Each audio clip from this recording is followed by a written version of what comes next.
All right, boom. Deck one, deck two. We're back again. Episode 28. Episode 28. You know, we're moving. This week, special guest in the building. Now, easily one of London's top DJs collectives. They probably got the most famous jingle in the game. That's safe to say. Yeah. I got a lot of respect for this sound. They've done a lot of things for many, many years. We've had a few ups and downs, but ultimately, one of the most consistent sounds. People, welcome Mix Masters in the building. Well, all right. One third. One third of the Mix Masters. 1/3? Very true. One third. So, and the other two are Cody Star and the King Terror. Yeah. Is it DJ or just straight King? No, it's a DJ. So DJ King Terror. DJ King Terror. Big up King Terror. I've never actually met him. Yeah. Okay. Never actually met him, but I've heard some of the shellings, and he's joined the collective and just kept it moving full pelt. So enough respect going out to King Terror. So yeah, welcome, my brother. It's been a long time. Thanks for having me. I mean, that intro was nice. It took him 28 times to get that right, guys. We see. Take 28. Yeah. Thanks for having me, man. Nice. It's all real, man. It's all real. I tell you, I'm gonna kick it off from saying, I'll tell you where I first heard of Mix Masters. I heard of your name before, you know, but I met you in South Beach one time. Yeah. And them time I just joined Blaze It Up. Yeah. And he come over and he was like, because Master J is a very, very, very, very confident person. Comes out in his mic, and it comes out everywhere. And I think for new selectors or young selectors, like they gravitate towards him because he. At the time, I was very fresh as well. Yeah, so. He was fresh, but you're confident with it, man. And he's like, yeah. So, are you the new member of Blaze It Up? And I'm standoffish. So I'm like, yeah.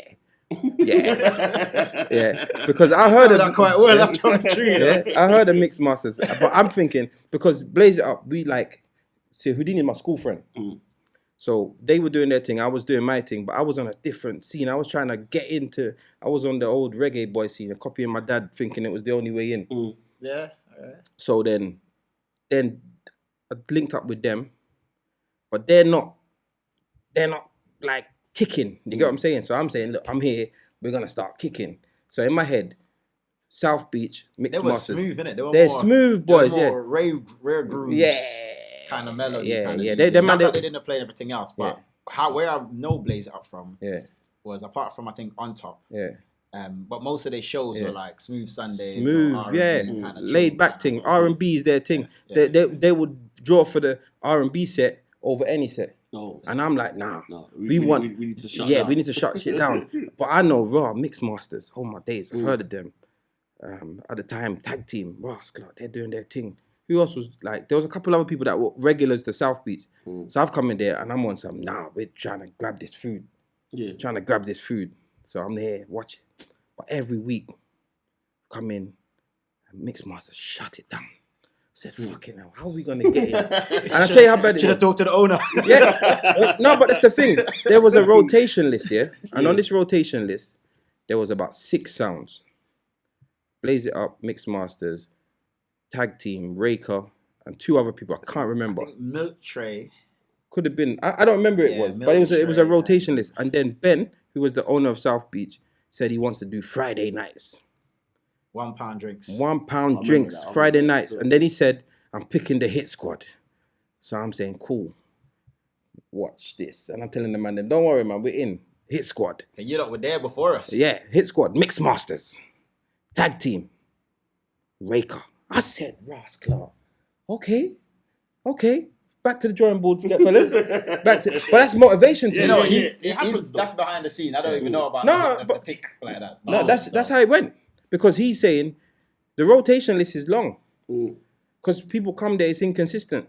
And I'm going to be real. Like, I've come there and I'm trying to put my swing in it and Blaze It Up. We weren't connecting fully because the mic man didn't want to be the mic man. I don't want to be the mic man. Houdini don't want to be the mic man. Yeah? No one wants to be the mic man. So when we're all on the mic, we're like, it's just a mess. We're timid. We're timid. And you see, this is why what I said this earlier. Is me over there I'm just trying to be the host. At that time, I didn't want to be the DJ. Yeah, but you had this. This is what I was trying to say. I was going to say something to you earlier, and I said I want to wait for the camera. Yeah. You are like the party guy. You see parties in a complete different way, and he is not just a mic man because he can dance. And he chat to everyone. Back then. Chat to everyone. He say stiff up. No. Back then. He could dance. He could dance and he chat to everyone. I'm talking, like man, woman. Some selectors only. Everybody. Everyone feel good. So when we would come off and then they would go on and the dance would go from 7 to 28. Or 30. I said, Ross, God, that's full of flattery today. Yeah. No, it's realness. It's realness. Because on this podcast, the idea is to give man flowers. Like before they dead. Or I'm not a hide and talk guy. You get what I'm saying? So, hey. Nah, South Beach. The funny thing was like when we started doing South Beach, and South Beach was literally come on, give us a chance. Yeah. I think if I remember correctly, it was a guy called Bubbles. Yeah, Bubbles. Yeah, that used to do the promotion down there, and I think we got some booking somehow, either True Bubbles or True Ben, but somehow one Friday night we end up playing in there. Yeah. I'm sure it was a Bubbles party, and Ben was there, and obviously we exchanged numbers. I'm like, yeah man, anytime you need a DJ, shout us. But where I realized that was because that was the first time even going through the doors, I didn't even realize it was there. Plus, I saw it on the map. So when I realized that was a spot, I started flying out there every now and then, looking into our go on, and it was more kind of rare grooves, but if it was Bubbles, definitely over 45s, 50s kind of raves going on in there.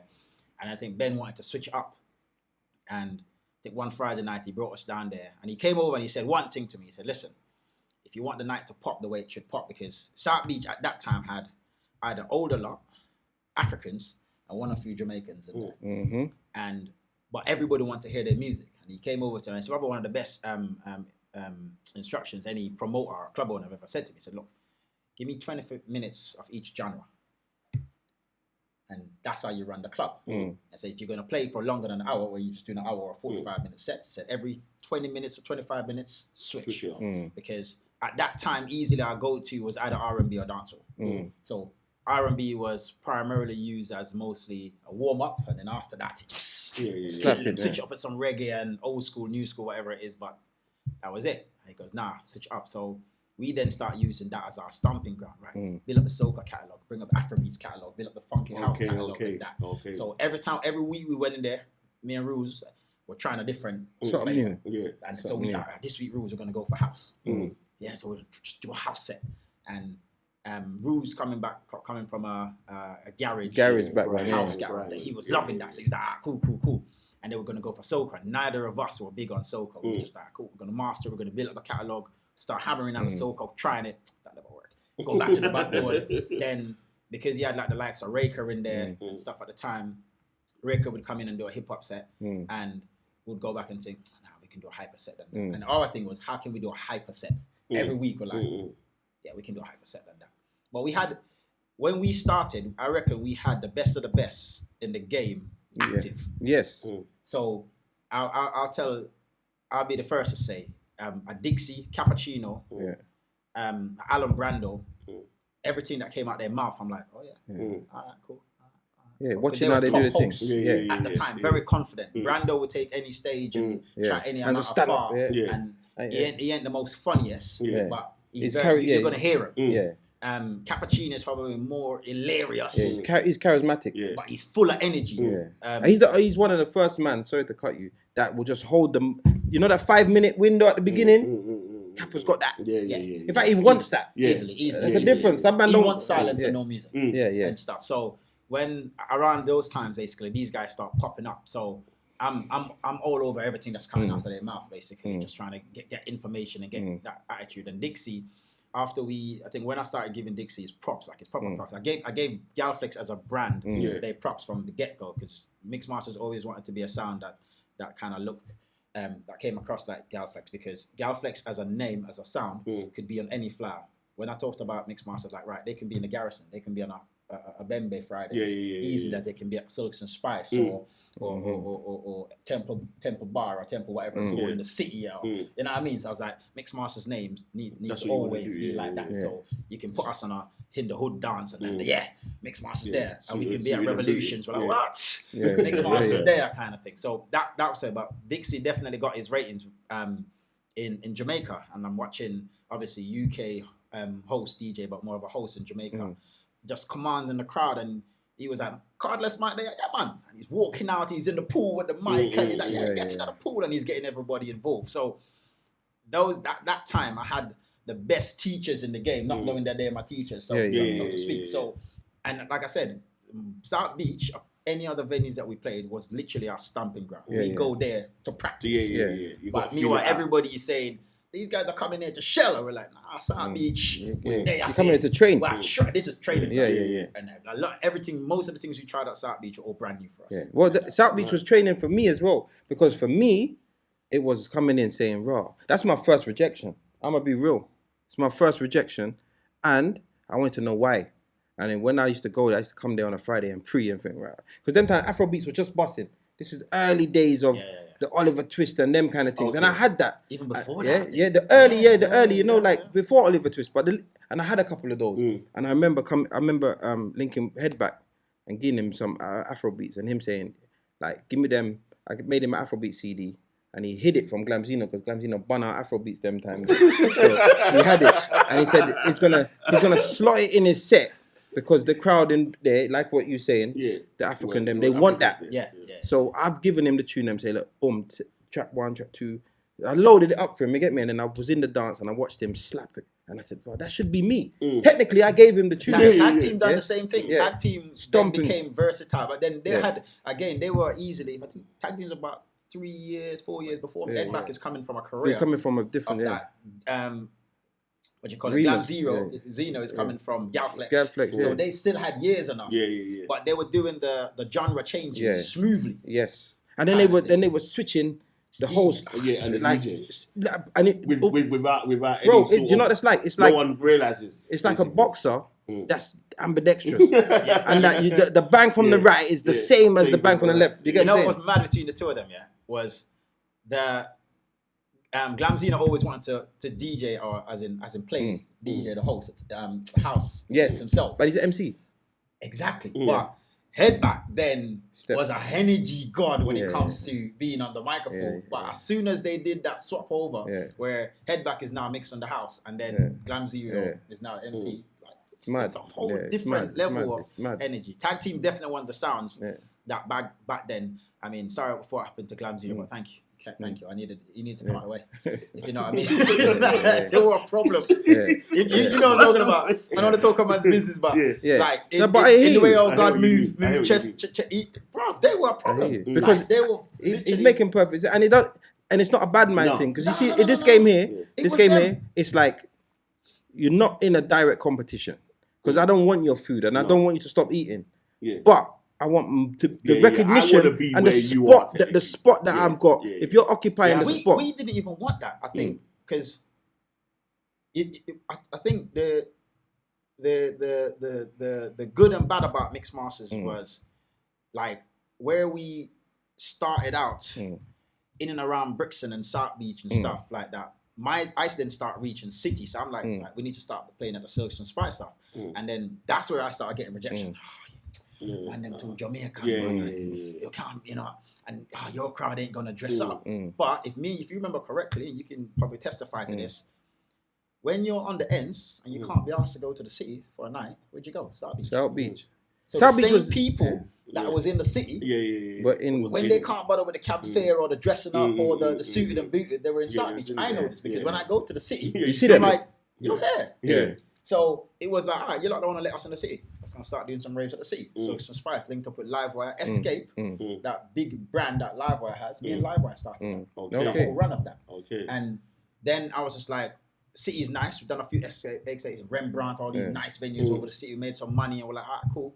I need to go back to the Garrison. The different type of energy. Yeah, and I wanted both. But I wanted both sides of the river, so to speak, basically, south and the city.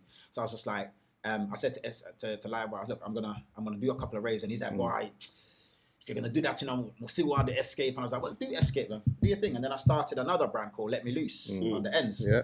And then this is just before we came into South Beach, funny enough. So we were kind of popping in La Fez, and the first time I did a proper yard hood dance, we did 2 of them in this place called Club J, small club. Ram it, sold out, 200 people. Like, door closed. On a Friday night, well, we can't come in. No, I 1 o'clock, but ram. Cool. So we did a bigger venue. At the time, if you know what La Fez is like now. But La Fez used to be tin. Like, it used to be like a big tin foil. Yeah, but at that time, that was a big club. That was a big club. Hey, La Fez, listen, to ram it. And me, you know that you can ram it and you can ram it. Yeah. Because you could, Did the first one, ram, door lock at 2 o'clock. The yard of them are like, yo. Well, go on, I don't. Because they don't turn up. They don't turn up. Because here's what happened. After people that was raving with us in the city, wanted a hood dance. But they want a hood dance with a bit of selectors. But they loved it. They're like, oh my God, yardy party. So that was like their Bembe, but they were already in with us in the city. So I brought literally the city back to the hood. And wear what you want. What do you mean wear what? Wear what you want. Sexy and stylish. Come on. So these city girls get to come out amongst the Andrew Fresh, because we put a lot of girls on there, the Epic Jones. The Mix Masters, I'm sure Galflex was there. So they seen both sides of the fence on the same fly. They loved it. Did that twice, loved it. Went to Blue Ice, smashed that out. Yeah, I remember you went to Blue Ice. And exactly. And then we moved down the road to South Beach. By the time we got to South Beach, my formula was, we're still working as a DJ, but my first imprint on the game was as a promoter. So at South Beach, it's like, let's mirror the two now. Let's get the promoting game with the DJing game. And then so you know, okay, because I was wondering where that was, because I wanted to get to like where Mixed Masters to talk to you, like, because I want to know who the DJs was, who was doing what, basically. But it was more promoting first, and then with Mixed Masters kind of following through, and then by the time I got to South Beach, I'm like, okay, both needs to complement each other. It needs to be Mixed Masters events as opposed to my own promotion at the time, either Master J or Too Awesome or whatever name I decided to use at the time. That was Too Awesome. Basically. All right, so when let's talk about the beginning then. So Mixed Masters, how did it start? When did it start? All right, so Mixed Masters started 2006. So always, I was either a promoter or a compare at the time. So in Southwark, we used to do like all these community events. And they always needed a host, like a youth. I was young them time. Youngish. And they always needed like these, the community host, somebody could bring these acts on stage and blah, blah, blah, blah. And there was a DJ Lex at the time, that he always get booked for the community event. That's nothing to do with me. I'll turn up like, right, next, DJ, give me a song, and it will be him that's playing the tune. But I was still doing promotion at the time. And so in between doing the hosting for these events and working with Lex a number of times, I did an event. And I booked Deep Clarity at the time, sorry to call their name, for a boat party. And I think they came on and played myself for like 25 minutes. And I had to pay them £150. And I was just like, I like music and entertainment too much to be paying out this much money to a DJ. I need to find me my own DJ. And do it myself. And that was a trigger point. I was just like, for 25 minutes. Now, over the years, don't get me wrong, I've got decent money for those kind of Let's come back to your time over. But I'm talking about 2005 easily. I'm 150. I was like, nah, I can't. Trigger point. So the next time I see Lex on a stage, I'm gonna link him and say, look, next time you're going out to DJ and you want to host, shout me, ring me, some club on some corner in Camberwell. You link me and say, yo, I got a booking. Nollywood? Or was it before Nollywood? It's on a corner. It's got closed down long before Nollywood. What's it called? Is it the Aristocrat? Is that one? Not even before that. Yeah. If you're coming from Peckham to Camberwell, it was on the left-hand side. Club Couture. Downstairs. Yes. Yeah, Club Couture, yeah. So, remember, good, innit? So, call me, booking, come down, went down there, host for him, tore it up, got a lot of change, gave it back to him. I said, nah, man, just know I'll go on. Next time he called me was Studio 33 Vauxhall. I did later on in life. I found that it was Infamous because Infamous pulled me up and said, "A long time I book here, no." But Studio 33 Infamous. Is he still about? Called me, but not under promotion. Okay, big him up, staying race. I got to big him up. But he gave me a good few bookings before I even knew he was, because he was booking us through Lex. Call up Lex, went there, host. Them time I start climbing on speaker boxes, trying out a few things again, and that worked. And so me and Lex was working together, me and Cody start working together because I was having the same conversation last night. I introduced Styler G onto the stage. So yes, it's definitely 2004. I introduced Styler G onto the stage when he was under a crew called True Flex for some talent competition that he won £1,000 singing about some banger song. He needs to release that song, bad song, but it was funny as hell. Banger can't start, him have to use a hanger and all these kind of foolishness. Anyway, long and short of that is, I introduced him on stage. He won. Then he was doing a video shoot after party thing, which he still do to this day. He invited me to come and pass through. Met Cody. Me and Cody's got a little, because at the time, like I said, I'm still experimenting DJ. I love music, so I always have my little CD pouch with me. I wanted 2 tunes in it. Turned up at the party. Just so happens I had it on me, and I'm like, yo, I'll play some tune. And then me and Cody was there picking tunes out of his CD pouch, my CD pouch, and that. Then that worked. I was like, yeah, man, next thing. And then Cody's like, you know, remember, look, a house party booking. You what? I'm not even a DJ. No, I remember, come tune, man. You can't play the tunes. I was like, all right. So Cody went, house party, did it work. Who else came out? Then we have a little white boy hanging around us. This is Mac 9 now. Yeah, I remember you. So Mac he was basically like, I used to work and volunteer at these youth clubs. And Mac was just that white boy just hanging around with us like, where's the party? Where's the next event? Where's the thing? So, and he always was interested in DJing as well. So when he heard that I was doing that, then he started hanging around and we start turning up a little different events. Then he's like, let me try. Vinyls was very much a thing at the time, simultaneous with the CDs as well. So me and Lex was buying vinyls. Mac didn't start buying vinyls, but me and Cody was still trying the CD thing because the money weren't that big at the time. But we're still, again, they're the DJs. We're just pressing play on the freaking CD in these random hood house parties. Later down, by the time we formalized, all 4 of us working together, but we're still not a crew. Kind of thing, just brethren linking up and playing music. Rouge was around us. So as a youngster though. As a very youngster, but Rouge was a DJ hitter long before any of us. Even probably longer than Lex, but he's the youngest. I think him and Matt 9 might be the same age, but he's the youngest of all of us. But he was already around other elder DJs, and he was part of various different garage crews and back in the day, and Grime crew back in the day, from then. Spinning records. So in experience, he probably was the most experienced. But him and Lex were brethren, and obviously me and Lex became brethren. So it just so happens that I was like, guys, why don't we just all come together and make a thing of it? And everybody in agreement. We went with our first booking. We went with Starburst. That's the name. Bro, we thought if you hear the names we've heard of some names. The names are sick. We worked with Starburst because we're thinking in a Starburst packet there's like different flavors. You get me? What was you? You think 2 yardies, an English you, 2 English you, a white boy, all different. My hair at the time was low nuts and that. It just looked so we're like, yeah. And then I know it probably sounded sick, you know. Yeah. Until we start on a fly and just look gay. Can I even say that? Like, it just looked wrong. We're just like, But we had it. Infamous actually put us on a flyer. Starburst. So like, that's hilarious. That gonna stick, you know. And then I think I went out one night. I don't know what triggered it, but the whole like concept of being able to mix. I think the man was just talking, and I'm gonna honestly say this: when Mixmaster started, and especially in that 2004 to 2006, maybe 7 era, I didn't think at that time we were Mixmasters, so to speak. But I said, look, we're gonna take the name, and every man is gonna like pattern the craft. And we're gonna become Mixmasters. So we're gonna be the masters of it. But nobody don't need to know that. At the time, I'm doing well as a promoter in and around the city and locking down the various different boat parties and temple play. Mixmasters can go there. Nobody will know who we are. We'll just sneak in and work our way up the flyer. Bottom of the flyer. Work your way up. No, not on my events. Like, we're midway to the top, of course. On his own event, No, but you see in the beginning, you still got to be honest with yourself. Listen, I did my birthday, I did my birthday back then, and it was Mixmasters. At the top of the flyer? Mixmasters, Invasion Crew, this was one I did in the city. What's them boys called? They're not there. Pure Vibes, Fab Vibes. One of them guys.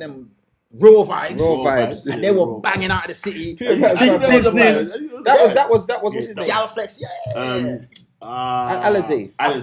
You know what it is? I played around with it depending on who was there and who was the selling points. I remember we did a road trip one time. We were well young to this. Ruse just joined the crew and we did a road trip. and it was Crazy Cousins Mix Masters. And at the time, Crazy Cousins That's was what's just banging. They were locking down Brighton and all those places, and we headlined them. Crazy Cousins Mix Masters, Mix Masters. So we started getting those. Are you like really? Can you like even really mix? Long before we were even patterned up to a point where I can now mix without headphones. At that time, I weren't even mixing. It was just Rules or Cody or Lex.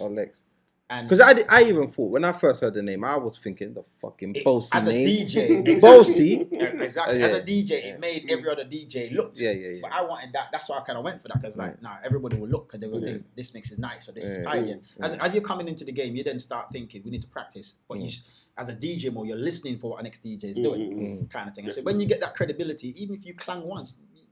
The man that can mix it. Worry about that. You got once you earn your stripes. If you fuck up, if I hear you clang once, like if I hear you clang once, twice, 3 times, I'm like, you see that really bad. If I hear you clang once, I'm like, watch that fix. There you go, it's fixed.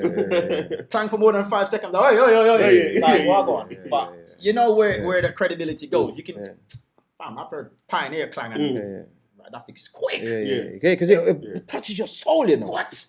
But it's about how long. It's like you know the first clang is a heartbeat, but more than 2 of that you're like yo. The correction as a DJ. So I thought we'd work our way into that name, but at the time where we were playing and who we were playing to, mixing weren't the finessing part. It was about the selection and the hype, and that's where we kind of moved our way up the ranks quick because Rules was just. He learned to become quick. He was already smooth. Rules was always smooth. I give him his credibility with that. He was just always smooth. Lex was a bit slower. So Cody was more like, you just talk and I will mark that drop. So me and Cody's selection was like, he would get it to the right kind of cue point. I'd be like, oh, you see right now? And then he just would play. So he weren't too about mixing. He was just at that point. But you would never know the difference based on what I'm saying. That cue point will be so finesse. Like, I'll just host, and I'll be out wherever, and he's like, yeah, man, I'm done talk. No. And the tune would just drop at the right time with the right amount of space for you to hear it. And that was Cody's kind of like By the time Rules came in with a proper way of, you now have to beat match now. You have to mix and you got to know the bars and you got to count. You whatever you're saying needs to finish by the time the song thing. Obviously, there's times when he's waiting for me before it, and there's a little like and nobody sees in the head down, and then he press play, and by the time I say, what? Oh, well, it's a Ceesix, big up, watch us on ya. Boom. Song drop, because that's just came with the chemistry of me and him working together. I noticed that. You lot early, before, you lot are one of the first that I see not have to do the laptop looking or the what you're playing thing. It's like an icon. There's another secret to that, but I can't tell you that then, because you don't need to bust secret. But I did. To be honest, I'm so observant, you know, because I was observing one thing, and you did something one time, and we're now talking business, but you done it, and you said something to him. You said something, and then he started working, and then it's like. And then he was just in tune, and I said, okay. I probably say play, play that particular gal set. And so long before I even start mixing myself, I made sure I knew every folder, every CD, at the time from vinyls, I knew what vinyls was coming on, in what order, if he's gonna play a Miami bass set. I'd go through the case and just, you have that tune, you have that tune, you have that tune. Yeah, I've got 10 songs. The most. That's what I was thinking, though. Miami bass set. I have a whole folder of it. I only probably ever play about 10 songs. I think that's what. But South Beach again. Yeah. And being around the top boys and certain people who are in Miami bass, big up K and Stamina and that, they love playing the Miami bass. Over the years, that collection's got bigger, but so I'll always over time know the collection that we have, and when it went CDs, I'll know the pouch back and forth kind of thing. And by the time we went laptop, I had my own laptop. Then that mirrored Rules laptop. But you don't went laptop early. They went laptop early. I couldn't do the vinyl thing for too long. They went laptop so early that you see that Serato box over there. I bought that off of Rules in 2007. You got the SL3. SL3. Yeah. I bought it from Rules 2007 because he was like, "Oh, I'm buying the new thing." I'm like, "The new thing? I don't even have a laptop." So you lot are buying this. So I bought a laptop. I think I was on CDs. I think it could have been. It was you and another DJ. Might have been Blondie or something. And how you lot were just on this Serato thing, and I'm thinking, wow. And I'm there flicking through pouches. So like, cool. Rules said, like, I'm selling the box. Bought the box off of Rules, bought a laptop, bought everything that weekend, tried to go out that weekend. I bought it all and tried to go out that weekend. Yeah. I just put the songs on it. It's a hard drive, isn't it? And I tried to go out that weekend. What? Blood! You must have been all over the place. That's a DJ. No organization. For a good 3 to 5 months, we walked with our CD case while we had the laptops. But because you know what, we were doing vinyls, and like I said, when I link up with Cody and man, I would start going CDs. I remember saying to Lex, you need to go CDs. Nah, vinyls are in. I said, bro, at the rate of how, and then Lex, he loved his Bashman, but he could kill you for days with R&B, but he loved his Bashman. And I was buying and trying to stay up with the latest Bashman, but the record shops weren't keeping up. Remember, I'm still fresh off the boat, so as soon as new song drop a yard, I'm like, yo, get this tune. Nah, it's not gonna work. In about a month, it's gonna be the biggest tune over here. Go to the record shop, they ain't have it, but have it on CD. So we used to go to these uni raves, me and Lex, and he would have we'll have a CD, the vinyl collections. I still have my little pouch of CD walking around with just in case. Then someone would go, play the Capleton Fireball something like that. We ain't got it. When they got that CD. Put it in. Usually these clubs somehow always have like a CD player connected to press shell. Play the rhythm. Shell. Big up. And they were killing it. So Lex says, but by the time you start coming over to CDs, that collection's now growing. Yeah. And then laptops coming. I said, Rules, get laptop. Oh, no, man, CD's going to be in. Rules, get laptop.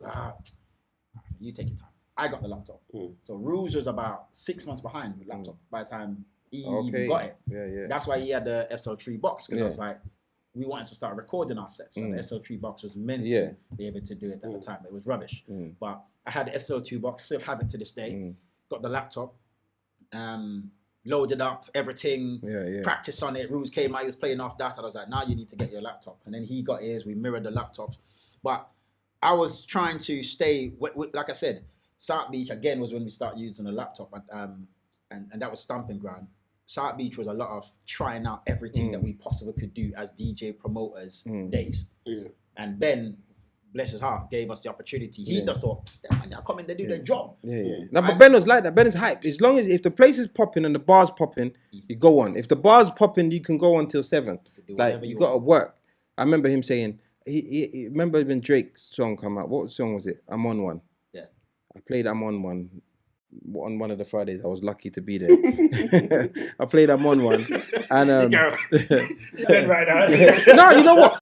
To be honest, that I swear that was that's the motivation that I needed, because me joining Blaze Up, there was a little bit of motivation, but I thought we could just link up and it would work. So, but that rejection, that wasn't good enough for me. Like I'm like, no, this is not good enough. So I'm like, let's go. Even the city, I had problems getting in the city, and the drive wasn't there. So so when Blaze Up like separated, I just said, fuck it, I'm just doing it full pelt. That's why that's why I propelled a lot further, because everything that I wanted us to do as a collective, I wouldn't do sometimes because they wouldn't come. But you know what? That's how, like, even because obviously, like I said, we started with me, Cody, Mac, Lex, Rules. Like 5 of you. 5 of us.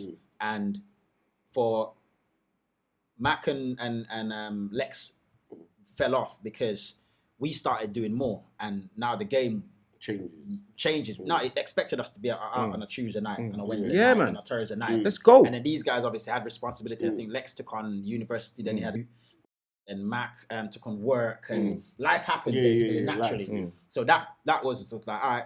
Rules then got really, really hungry at the time, and he's like, yo, let's go get it. So he became that guy. Cody fell off, but Cody fell off in a way where he was just like, look, I've got to do studio production. DJing is not calling me as much as the studio. But he very much wanted to still remain part of Mixmasters. And that was a better understanding than man slacking off and said, yo, I can't really make it. I'm like, what? I am not the DJ, you are the DJ. At the time, I'm the host. And me rocking up into a dance like Ivory Arch or what's that one, Camberwell? Imperial Gardens. Club Couture. Nah, later than that. You mentioned Aristocrats. Nollywood and these places. Aristocrats Yeah. trying to pretend to be the main DJ crew. And with a name like Mixmasters, people are like, can you mix though? Can you mix from? And trying to work it out basically. You have to cue this. So this is obviously before the laptop. So by the time the laptops came in, I was like, I need to learn how to DJ. And with working with Rules and watching how Rules do certain things on the more the finessing side, I can do All right, cool. And then when he wasn't there, I started doing it. And then I started doing a lot of practices. So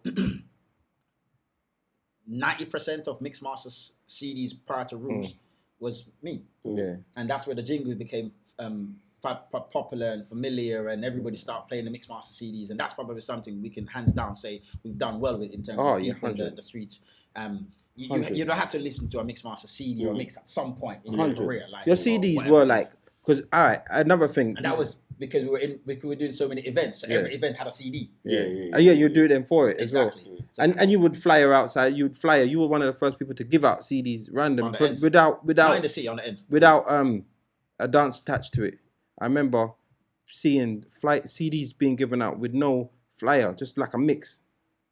Like a mix. I remember getting a CD with no flyer, just a mix. I said, right, okay. That to me is mad. Why spend what? Just give out a So CD. I'm saying, right. So I started making CD, but I was SoundCloud. I wanted to do SoundCloud. I jumped on SoundCloud early. I was like, cool, I'm gonna do a mix a month, mix a week. I mix every 2 weeks, anything just to keep it going. Do you get what I'm saying? But I didn't want to spend the money. Because at first I used to send CDs. I used to have a mailing list. I would make CDs and have a mailing list of 200 people and then send it out, stamps, everything. They'll get it. Long. That process was long. I remember do that as well. But you know what felt good? You know what felt good? Sending out CDs. One time I was driving through Brixton, me and my daughter and my missus at the time.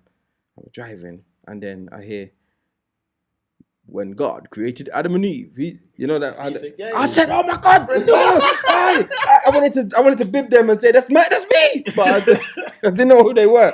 You get me? Because when I was on Power, I know that feeling sick. When I hear that jingle, I'm driving past. I'm like, bro, it feels good. And that was, I swear, and that was when I was sending out CDs. So someone has got my CD. That just give me the drive. You get what I'm saying? All right. I've always wanted to ask you. I sense a little accent with you. A little accent, like you don't have a London accent. So I know you're Jamaican, but did you ever live when you come over to Jamaica from Jamaica? You never lived in anywhere but just straight London. Land that was what was that you call that? It might just be the Jamaican. It's the twang. it's the twang. Remember, is it? You're uptown Kingston, Jamaican. No, not uptown.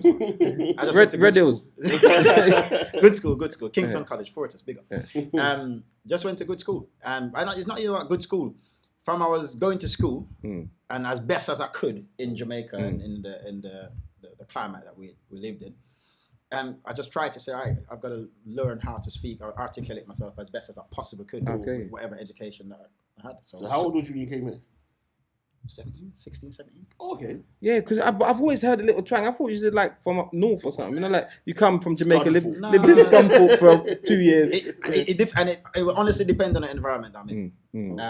If I'm around yardies, then it's just straight. Yeah, well, I can hear you. When I'm in yard, I try even now the accent, the UK accent. Yeah, of course. Foreigner, whatever it is. English. Yeah, man, English boy. Kind of thing.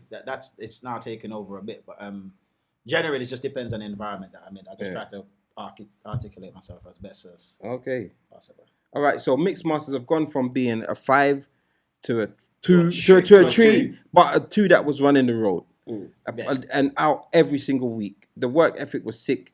Me and Rules, we definitely. I personally felt he left at the wrong time. I feel so. I felt like, but I feel like that's obviously. I don't know. Can you talk on that? Yeah, you know what it is. It's I think that was a long time coming. The funny thing is when Ruse decided like, yo, that's it, I'm tapping out of Mix Masters. Me and Cody knew that was coming. We were kind of preparing for it a good 16 months before that. Only because when as a crew you've been so in sync for such a long time, you can see when either somebody's not happy or something is not adjusted or something like that. So we carried at the raves. We were very professional as much as we can. I believe we had like maybe one altercation where I'm like, play that tune. He's like, no, I'm not going to play that tune. Nah, if you want to play it, and you play it, and he walked off. I think I was there. This is Revolution. And by that time, I'm now a full-blown DJ, not just a host. So I was just like, cool, you do what you're doing. Carried on, chill the dance. But we worked it out afterwards. And I think that was also another kind of turning point. No, that was like another a notch that something is not you can see it. As synced as it should that be. wouldn't have happened 2 years ago. We carried on working professionally since that. After that, and I think and then what his reasons for leaving was he wanted to try other things on his own. Literally that. He wanted to DJ Rules or Aaron Rules was a brand that he wanted to build on. And if that brand a lot of that was around production and creating a product and whatever it is. Subsequently, obviously, prior to him leaving, we were working on that same formula for Mixmasters as a brand. And somehow our vision for that and his vision weren't syncing. So then he just like, literally it was that. He just wanted to do things on his own. But you lot are good. And nah, you know what it is? We're not good. We're amicable. Okay. And I'm not going to be in a room where anybody will disrespect him because I still have very much a lot of respect for the work that he put in with Mixmasters. Yeah. You lot have come from a long way. As a business partner, and which he was. We literally rode some waves, some late nights, some flaring. That don't just get disappeared because you decide you're going to go your own path. I think the respect level is very much there. So it will be a big up thing. Cool. That's a bit sad. To be honest, but that's your business. It happens, it's your business, but it's a bit sad only because my introduction to you is you lot as a collective, and as I say, I looked at you guys as like, okay, cool, we're like all in the same scene. Like there was a stage when it was. You know what so it is? it's a bit sad. There was that, but if he didn't go, I don't think I could then, because no word of a lie, I think I've enjoyed DJing much more now. Okay. So he left in January 2018 or 2017. Might have been 2017. So like January 1st, he said, "Yo, this is not my year. This is what's happening now."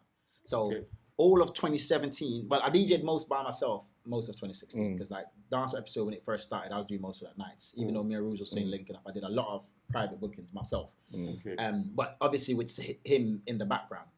But the start of 2017, 2018, 2019, just being a solo DJ, I'm enjoying it. Like I now get to, I can now be a bit more creative, and I've had to. There's obviously the Mixmasters way that we used to do things, but now I can bend that a little bit and change that, and I didn't really need nobody's permission. And every now and I go back, you know what, this may be what Ruz was talking about. Maybe I should ease it down or play it like this. And then I was like, oh, but this is what I was talking about. Yeah, so let me add it. But I've enjoyed it. So I will say, sorry to cut you again, I will say that you never dropped the ball. No. And I respect that. At one stage, I thought, as you said earlier, with the whole tag team thing, it's difficult.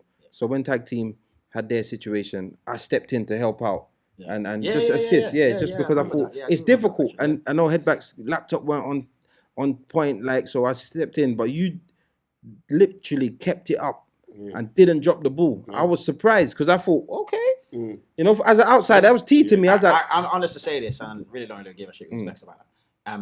You see, when as a unit, if you're carrying your equal weight or sometimes even more weight within that unit, regardless if somebody ain't carrying their weight, you know, you're strong enough to do that on your own. So initially, a lot of the heavy lifting for Mixmasters was primarily me. Like Bruce didn't even want to do birthday dances. He didn't want to profile like that. Oh, his own.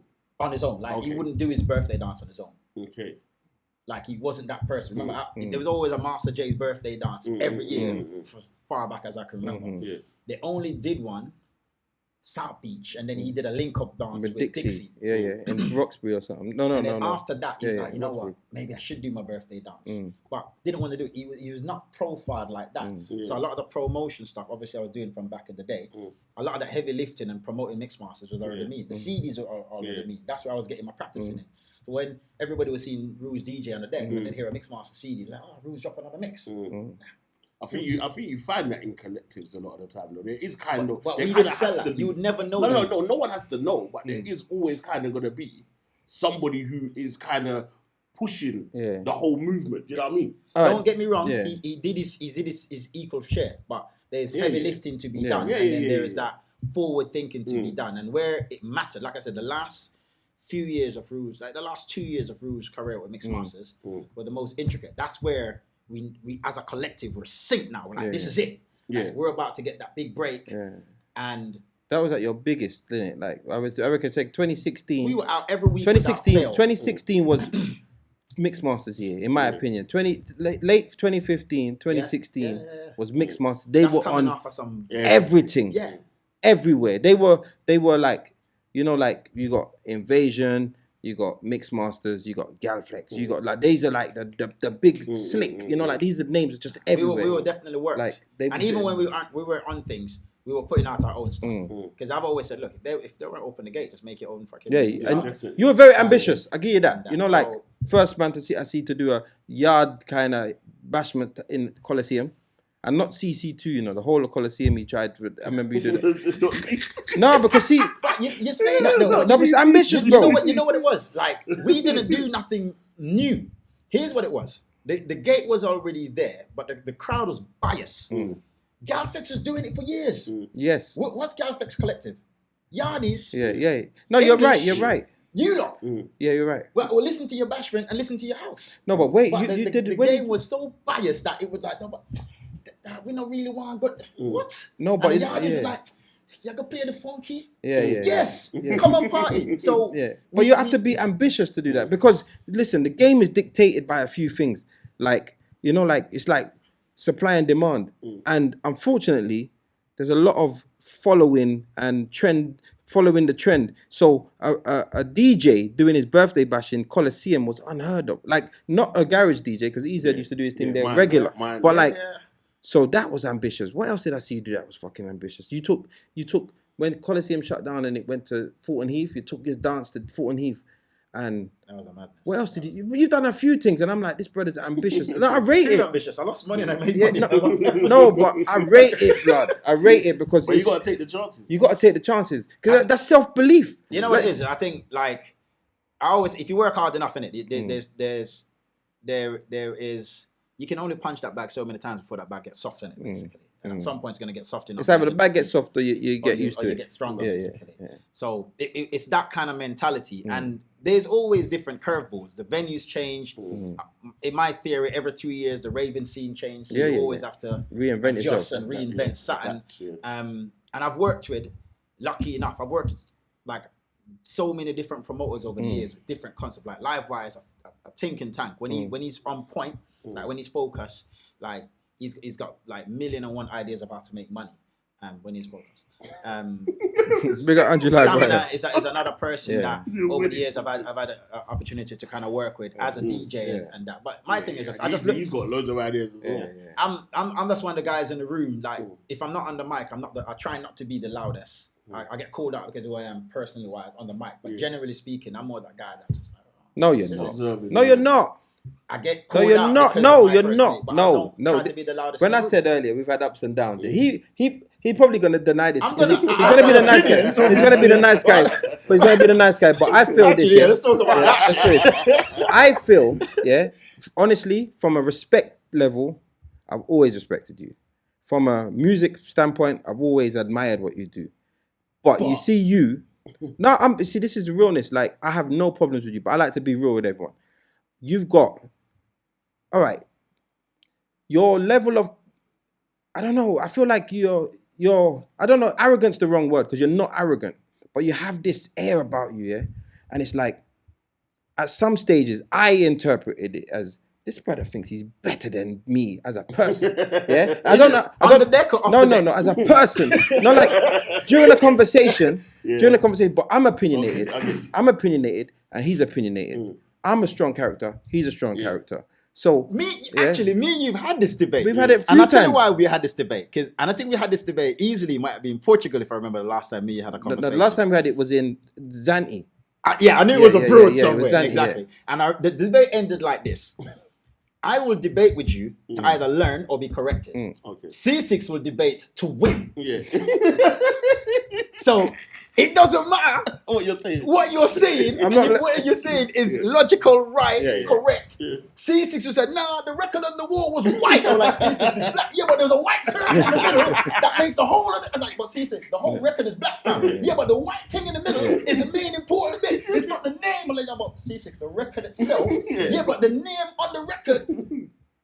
And that's how I see it. Yeah. If it's the other way around, I'm like, yeah, but it's white. Oh, but you're talking about, okay, cool. Oh, yeah. No, listen. Let me tell you something. Watch this now. Listen to something. Listen. You see, the thing is, this is my opinion. Yeah? You have to win. No, yes, I definitely got I definitely have to win. But on the occasions when we spoke, I feel like we knocked heads, because of that. But I didn't understand what that was until we were having that reason in Zante. Yeah, I feel we knocked heads. And we were talking about. We were having a debate about something else, and then it dawned on me. I was like, fam, you're not even trying to see sense. You're just trying to win the argument. Yeah, I hear you, but I feel like you see you. Yeah, this is what I've analyzed, and I could be completely wrong, but it's what I've analyzed. Yeah, that you are very ambitious, and you're like, I know you don't call yourself the leader, but you are the leader of your collective. Like you lead, you make all the decisions, and you do things. And I think you're very rarely challenged by anybody. Yeah, I honestly, I'm being serious with what I've observed. You know why? Because of your character and your strength. It's probably true about being challenged. But here's the thing that So when I come along, this guy who we're not even like that. Has got something to say. It's like, how old is first of all, you got, I swear, it's not, you know what it is. Since we're being real, I don't give you the time of day because I don't think, like I said, if I debate with you, you have to teach me something. If you're debating just to win an argument, then I don't really want. But you didn't want to learn from what we were speaking about. But you weren't trying to teach. You were trying to win. Over the years, we've had several debates and reasoning about various different stuff. Also, I've seen you in other conversations with people as an outsider, having him hearing the little egg-ons and thinking, it's winding up people. I know what that looks like. Not just with you. I've got other friends who are similar. So when certain conversation starts with you, it's almost like, it's coming. This is coming. It's coming. You're not gonna like. For instance, it's not gonna end well. I do dance episode with Ninja. Yeah, Ninja will debate you to facts. It's when Ninja knows he's gonna lose, he deflects. Yeah, you know how Ninja is. Ninja will be like, yes, these facts. You were in a great job. Man, don't wear that. How's that even got anything to do with that? Yeah. But so when you're in an environment with people that you have to work with, you then start to realize what their characters are. So with you, like, no, apart from this, you ain't gonna be no debates because I genuinely feel like this is just gonna be long. It's gonna be pointless. I'm either gonna get irritated because you're gonna try to win rather than either educate me or prove that I'm wrong. Because you're gonna try to win. That annoys me, and you shouldn't win if you're wrong. If you're right, then but if you're gonna be wrong, that's gonna piss me off even more. So I avoid it. So probably why if you then get that feeling of you think it's better, man, it's because I'm avoiding that kind of conversation of any form of like clashes, basically. I hear you, but you see, my impression for me, I can remember. You didn't know that, though, innit? That you debate to win. No, I know. I know about. Listen, the thing about me. One thing about me. Can we talk about that? I have a complete. Ladies and gentlemen, this is DJ Ceesix. Can we switch up? This is like AA. You know, this is Ceesix, and I have a problem. Now I know why you do this. No, I definitely know. I have this thing where I have an opinion in my mind, and you see, like you say, and you need to be educated on that. If my mind can't, is it anything to do with you being light skinned? Definitely not. We're all the same. Let's not do the light skin. Light skin guys. Let's not do that. Light to all black people. We're all black. We're all black. We're all black. Anyway, we're not going down that road. But anyway, listen, yeah. So with the conversation that we were having, I feel like we were just going this way. So I was trying to say something that I felt you needed to know because it was an observation, but you don't know the standpoint that I'm looking at it from because I'm looking at mixed masters from them times, from way back South Beach. So what I saw you do that day when I decided to talk to you, what was it I did? All right. I remember that conversation. This was Zante. Yeah, this is Zante. In Zante, yeah. So we got to Zante. There was 3 DJs at the early times. What do you mean? No, like you go early and then it's supposed to start on Friday. It's supposed to start on Friday. But if you get there on Thursday, yeah. Pre-price, like yeah. Top Cats mixed masters were there the first day, and Celebrity Super shut down. Everybody's talking about it. I come the next day, so it's 4 of us. Do the day party, shut down everything. Everyone's working with each other. Do you get what I'm saying? Do the night party, bam. Sick. The next day, all the other DJs come in. Then I see a change in Mixed Master J because it was you on your own them times, isn't it? Yeah. I see a change in you, but I felt like that change was like, okay, these men are here. I'm gonna exercise my dominance. That's what it felt like to me. Like, so I felt there was a change in your energy. For the record, I don't remember that. But yeah, that's cool. But I felt there was a change in your energy. But I don't like to hide. I'm not gonna talk behind your back. So when them man were saying, because other people saying it, they were saying, "Raw, first couple of days, Jay was doing like team, and now he's just doing win." Do you get what I'm saying? So I'm saying, all right, cool, Jay, and I called you over because I'm not gonna have the conversation about you, and you're there over This there. conversation sounds a lot more righteous than I No, remember, but I can't remember it's this. the way you received it, because you probably look at me as the argumentative one. So as you say, when you see me talking to you, you have the block.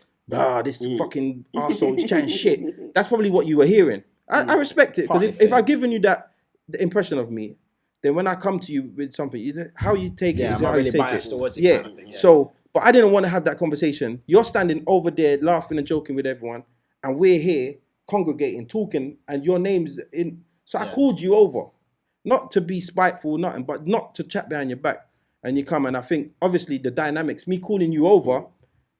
Oh yeah, we're all talking about you. Come take a seat. Straight away, I'll have my backup. So in hindsight, I probably done it wrong. I should have, I should have spoke one-to-one, or just like eased him into a conversation. But you get what I'm saying? And it wasn't that you were doing bad, and it wasn't that you were doing shit, and it wasn't that you were doing wrong. It just that you just done something different. It felt the change. We could feel the change, but you didn't do nothing. You didn't play rubbish. You didn't do anything. So we were just, why have you changed? Like, why are you not doing team no more? And then obviously we then started chatting about some other shit, and it just spiraled and went left. So I wasn't trying to be, but I wasn't listening to him, because whatever he was saying, you don't want to hear. I didn't want to hear it. And whatever you're saying, he don't want to hear. I remember. But I know why I wasn't listening to him, because what I was telling him, he was telling me another point. But it was probably me, because I probably started saying, and I this, remember, and you know what it was as well. Like, that was obviously our first Zanti without rules. So I think for the guys that came afterwards, they hadn't seen me play. Because a good portion of you guys didn't see me play by myself and host by myself, kind of thing. Knowing whether that they know I could do it or not, I was doing that for a longer time. Most of the dance episode, man, are not doing it, because I was always doing it by myself from the start of dance episode, especially like the Corey, the English fires, they know I could do it from a longer time. So I can't remember exactly how I switched up or changed by the time everybody has got there, so to speak. But it was definitely more of we played the same sets for 2 days. Everybody is here. Majority of the people are now here. Time to up it a notch in terms of music, hype, whatever it is. But I don't think it was because I weren't playing amongst anybody else that I haven't played with before. I think for you lot, it was like, Jay's hosting and DJing by himself. No, I tell you what it was. For Top Cats, for Invasion, I'm trying to remember who else would have come. I'm still amongst my peers, so to speak. So I personally wouldn't have found it anywhere to prove. I tell you what it was. We had the Bashment Boat Party. Say we had the Bashment Boat Party and Idonia on Saturday. Yeah, I remember that. And on Friday night, Invasion done a set. Yeah. And I think they was Bashment heavy, and then English Fire done a set. It was quite Bashment heavy. I think I went and played hip-hop. And then you come in, and then towards the end of your set, you went Bashment heavy, and it was like. Wow. But I feel personally at the time, and you can correct me if I'm wrong, but you were on your own, and you were establishing yourself as on your own, and you probably had a point to prove, whether to yourself or to people, that I got this. I was here last year and we smashed it. We were because you guys were the MVP last year. Stamina said it, I say it, Alpo said it. 2016 or whatever it was, you were the MVPs. So 2017, you're on your own, but the ideas and the thought, everyone's looking at Mixmasters like that. I felt like you was trying to keep up. No, I thought no, but you was. And they said it. I tell you what, it wasn't that. Like I remember, like I said, for the first month after Rules left, I was just like, nah, man, how can man? I was in my head. I was in my head a lot. Even my first bookings after that.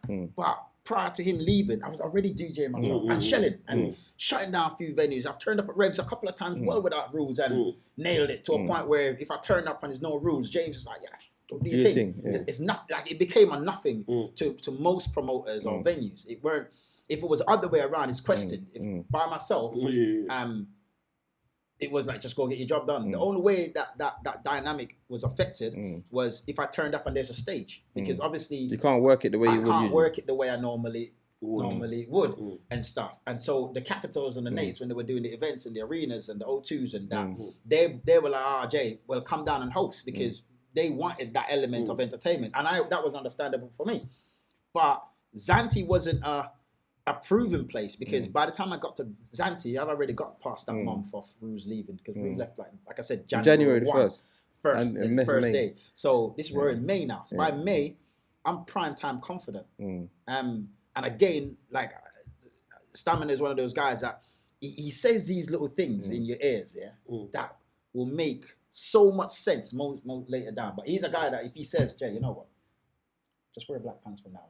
I think Stamina said a few things over the years that's affected my thinking. So in Zante, I think the same night, the Saturday, it might have been the Saturday night or the Friday night, he said, everything you're doing is correct. Just be quicker with it. So, and that because I was now playing by my own and conscious that I'm carrying that Mixed Masters brand, I was trying to be a lot more smoother. So it might have been the Friday night. He said, just be quicker with it. He goes, quaint. There was something because he was in the conversation. I could easily been where that's gone in the back of my head. I'm like, all right, let me shoot a bit faster and go a little bit harder because that's obviously with me and Ruse, we could flow like that. We could just be that more smoother. Where on my own, I'm like, I'm going by my own time and I'm trying to think. And he says, nah. He goes, yeah, just be a little bit quicker with it. So if anything that was adjusted, it would have been that, but it wouldn't have been to just kind of stunt or flex on my pairs. Like I said, there was nobody there. But that's what the conversation was about. To me, I think you guys, especially the Zante team, were my pairs. So I'm not seeing anybody there that I've got to... But you know what it is? You see the next day, that next day, I wasn't booked for the Bashman Boat Party. Bashman Boat Party was Mixed Masters, Galflex. I love that Invasion. Invasion and... What's it called? English Fire, not Galflex. And that day, after that Bashment Heavy day, the Friday, they pulled me aside and said, I need you on the boat. Because I'm that kind of person. Like, if you ever see me DJ, like, I will, like, I can just fill in any spot and carry it through. You can have the maddest shelling. It could be Tony Matterhorn and Michael Jackson on stage. And I will come on. Ceesix Eagles. Ceesix Eagles. And I will be able to, I can come on afterwards and maintain because I don't get intimidated. I feel like I've studied my craft. So he called me on the boat party and said, I need you to balance it out. Because they felt that it was too Bashment heavy the night before. That's hence why the conversation. But it might not have been about you. You might have been the topic of conversation because you were here the couple of days before. So you might have been getting the wrong end of the stick. We might have been like focusing on you when the problem might have been English. Or the problem might have been like because a Bashment heavy day on the night before the Bashment boat party and Idonia doesn't make sense. Do you get what I'm saying? So, but we're thinking, it's Jay. When it could be, well, why didn't everyone just take it easy? Do you get what I'm saying? Also, and I remember correctly, a lot of that was stamina. And when we look back on that whole weekend, it wasn't a Bashment every weekend. And you had the elements of when before the artist came on stage, that's when it became too Bashment heavy. Because we were playing Bashment just before a double Bashment performance of Idonia or an Exolapse or whatever it was, and stuff. So, but you're right. Stamina's he's hyped now. I need switch it. Exactly. So it could have been that. A lot of that was just down to crowd demand or control at the time because people wanted to party either before the acts came on, and if it was Bashment that they wanted, I can't remember the exact elements of it, but. I definitely know it wasn't that flexing vibes that I might have given across at the time, and that's what I said to you like earlier on. You said about how I come across, and I specifically said on the deck or off the deck because I would say over the years I've seen DJs on the deck and they're arseholes. We're not the nicest persons to other DJs on deck. Unless these DJs are your peers, but I've seen DJs flex on other DJs, and if you don't know that DJ, you don't know that it's flexing, so you don't know that that's Ceesix.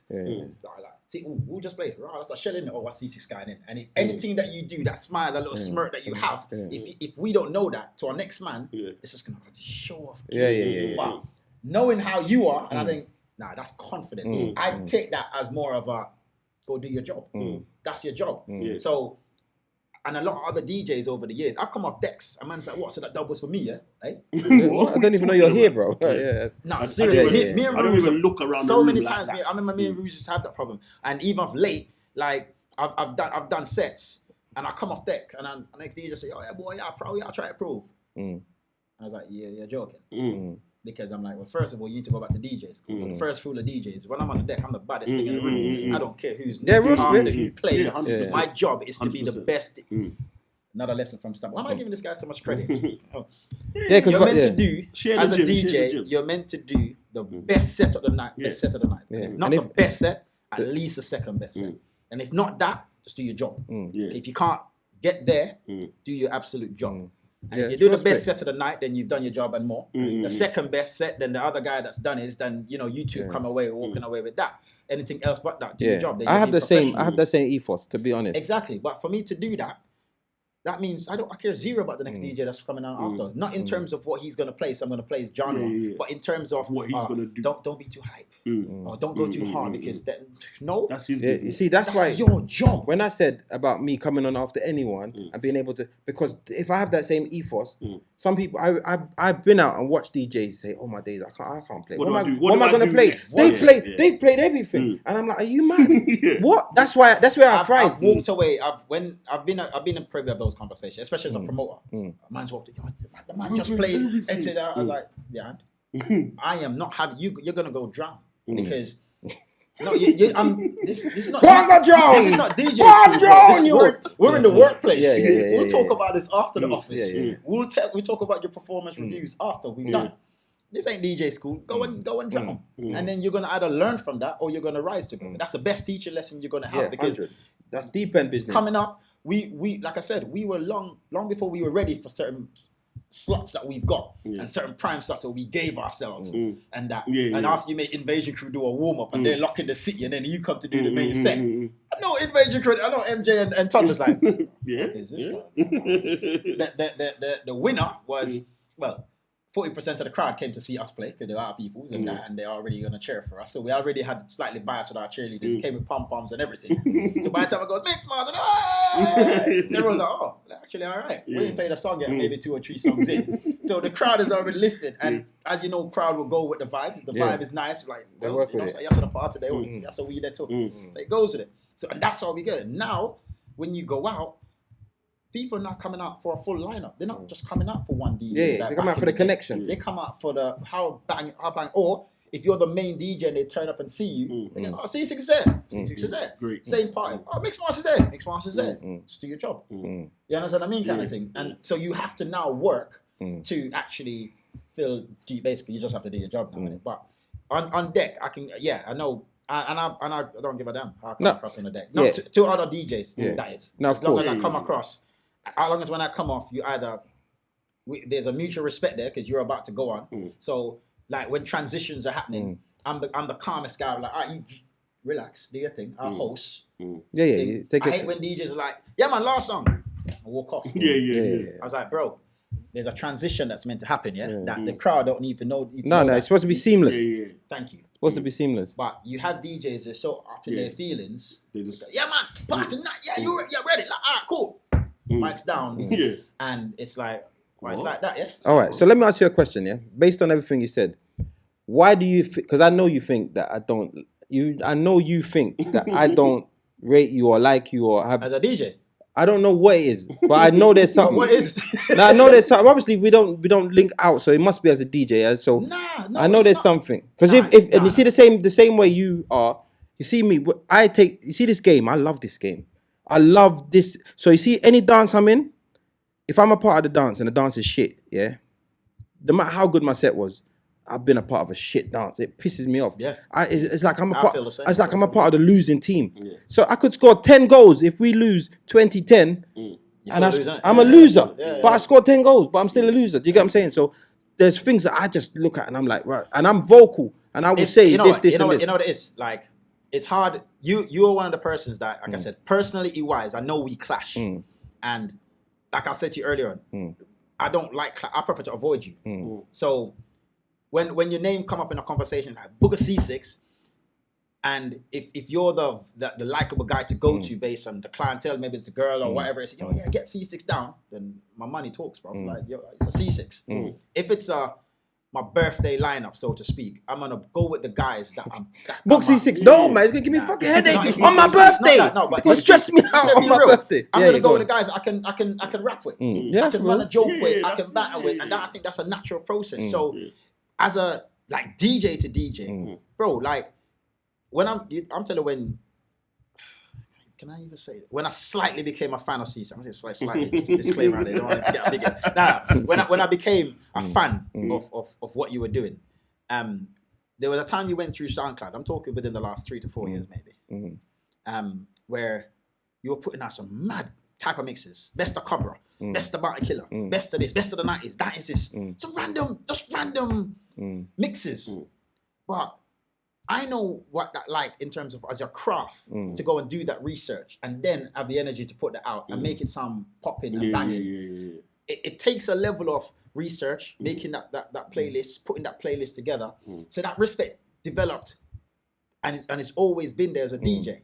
Now there's a next time that, and I can't ever not mention this, where my laptop got corrupted. And there's lots of DJs in the game that any one point in time we can call and go, yo, I need music. And I remember picking up the phone and go, Six. And I think you might have came to my workplace. Yeah, I remember. By the Tesco thing. Yeah. Boom. And load me up. I end up having to wipe my laptop again, so I didn't even keep that. Nothing to do with him. But you were there, and there's this thing about integrity and DJs. That's why I was cussing our boys in the group the other day. I was like, as DJs, we can have certain conversations. You can help each other. Yeah. Some people do it only to be able to say that I've done this. And others people just do it because they can. And so as a result of you just reaching out and goes, yo, there's music. There's music.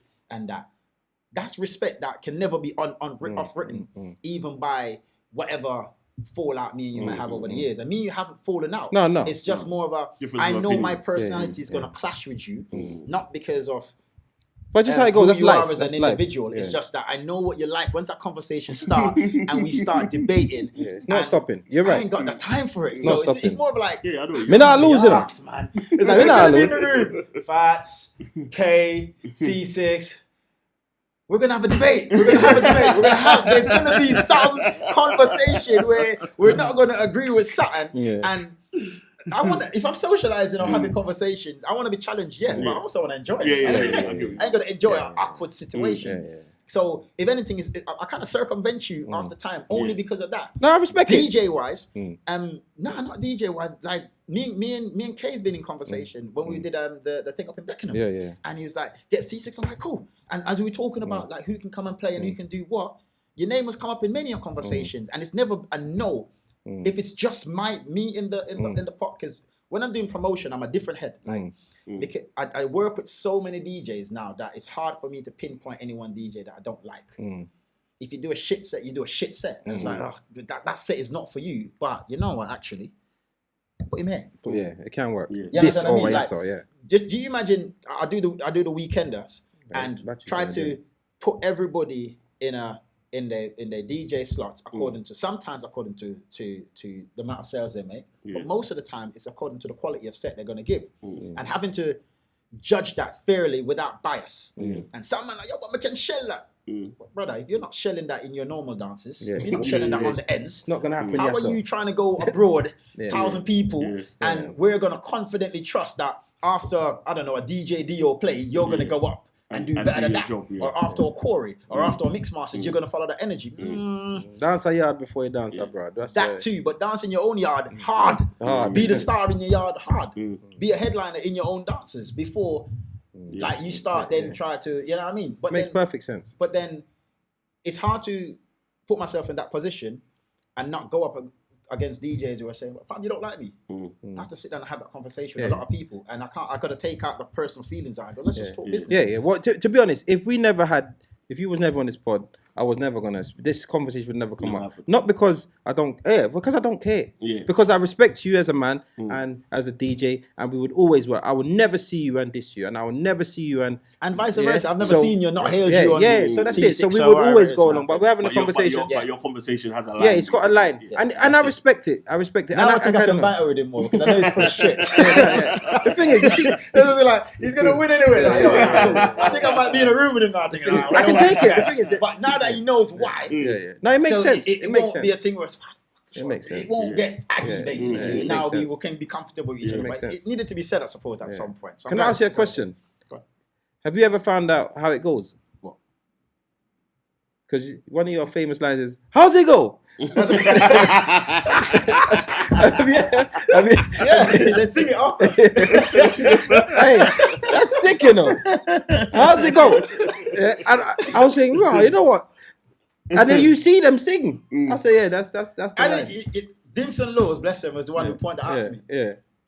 You didn't realize? I didn't. You know, when you're doing your thing, I don't even know. When it first got mentioned about it, I think a few times after I go out, I laughed to myself. I'm like, but I think after a couple of sets after that, I just carried on doing it. It's just it's just the natural thing. Yeah, it works. It works. Never find out. I'm thinking, what's that? What are you talking about? That's a good question. That's a good one. All right. So before we wrap up, I just want to talk about Dancehall episode. It's doing amazing things. I've never actually been to one. I actually was going to come to Amsterdam, but if it falls around my birthday, so I was planning a birthday dance, and I had this year 2018. Yeah. No, 20. It's the only. I said 2018. It's the only party weekend that was on in 2020. Man said 2018, but yeah, 2020. I was supposed to come. I was going to link up. Remember, I said I was going to come with you, but I was doing a comedy show. I had like a roast where people, and that was on the Sunday that you guys were out. But I was going to come because it's always looked sick.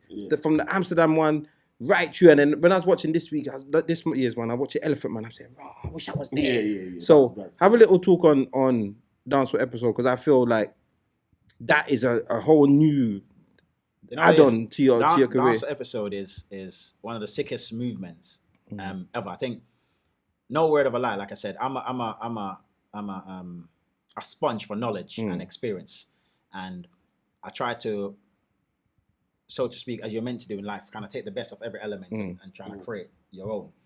And I was lucky enough, Mixed Masters has been lucky enough to be on multiple different weekenders, from Zante to Brit Jam to Caribbean weekenders, Portugal, all kind of places.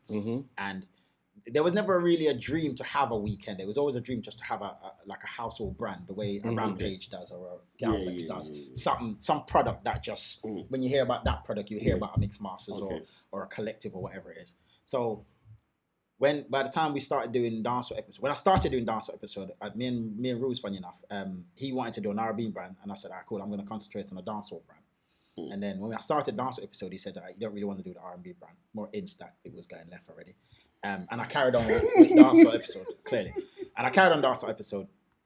He never done one set at Dancehall episode. Mind you, he did support and he came and he posted and stuff, but he didn't actually come and actually played at any of them, if I can remember correctly. I think I can. Anyway, we started doing it, and at the time I started, it was me, Cody, and Ninja. And we got Ninja involved. Is Ninja the guy that does dancer? Okay, He's a choreographer, dancer, promoter now. And amongst other things. In fact, he used to promote events. But what Ninja's element was, he's a character. Like I'm really good at kind of just thinking. And me and Ninja's been brethren for years, because he's always support Mixed Masters events, no matter where we keep them. So, and it doesn't just support. Ninja, we're trying to put a dance 20-25 people strong, because everybody wants to go where he's going and stuff. So it's like, he brings the herd in it. Exactly. So I'm like, why are you trying to just do that? Get paid for it. Come on my team. I'll show you the ins and outs of what we do and how we promote and post and blah, blah, blah. Just bring people out. Then he started doing that. He became the face of it, punching in the videos, the online, the snaps, whatever it is. So me, him, and Cody start running it. Cody then tapped out priorities and personal reasons. And me and Ninja, about a year in, I said, I want to do a weekender with this. Because the brand was getting popular. It's getting solid, yeah. We had a nice cohort of following it, like, yo, this is sick. And we started at Curve Bar. So Curve Bar weren't the kind of best place to judge a brand from. But it's a good place to start. But you know what? It was the energy. That's and at the time, started what we started very much, Well, what we started realizing was the international aspects of it. We had, and even later down now, people are sending us pictures like, oh my God, I came to the first one. And these are like Dutch people, French people, Uruguayans, and that somehow ended up in Curve Bar. I have a picture or a video of when, and that later down we met, like a good portion of our Dutch team came to Dancehall episode at Curve Bar. And then years later, they're now like, they're a Dutch team in terms of when we do our events in Amsterdam, not just the weekend, there's other like monthly events in Amsterdam. They work in the doors or they're helping us promote there. And so, but we recognize that from Curb, I'm like, there's a lot of international people that's coming out to this. So you do dancehall episode events like just in Amsterdam and Rotterdam and stuff like that. So the whole of 2019 and parts of 2018, we had monthly events or bi-monthly events in Amsterdam, like a regular party. So that's how big the brand got later down. So we did all that planning, and then we said we were going to do the Weekender. We launched it. A lot of people, obviously, as Weekenders are getting launched, we're like, "Ooh, you sure like I can pull this off?" Blah blah blah. We're linked up with Marlon, and Marlon is literally a behind-the-scenes tech guru. Like he can. You would just say, "Yo, all right, here's what we do, Marlon. We need a website that needs to look like this, that needs to be this active, and it needs to be rare, and he somehow can put it together. The technical aspects, he's good at researching it, and then coming back and putting it on the table.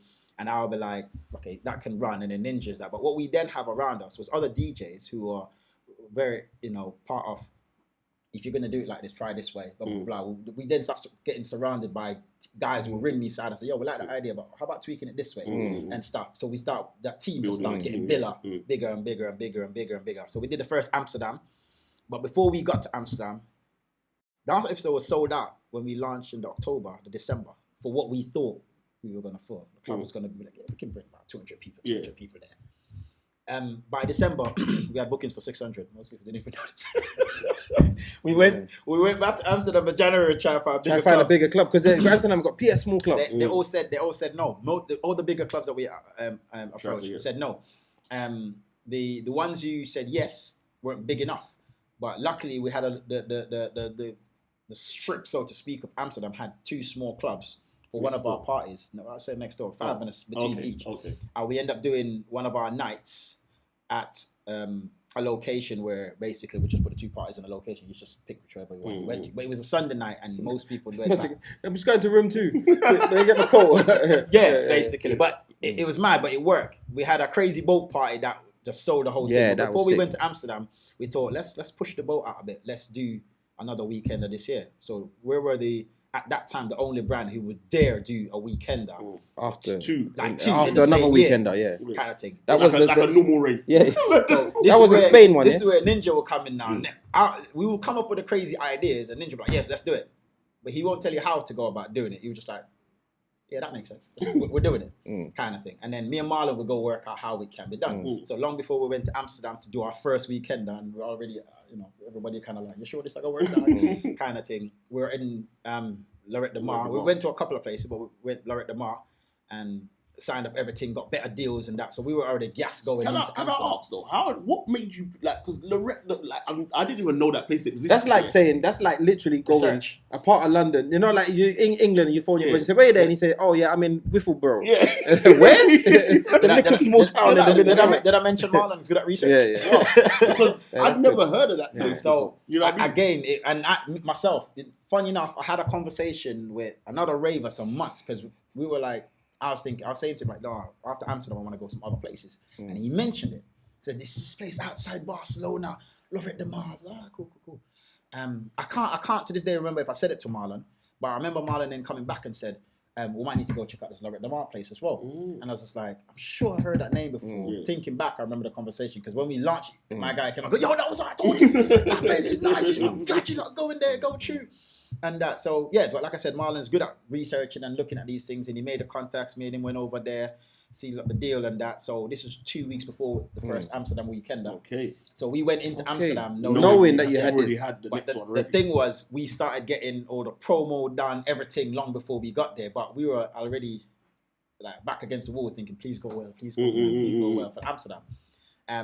Like I said, we were overbooked for the first one as well, so we had to deal with that. Then there was a big beast from the east storm. Yeah.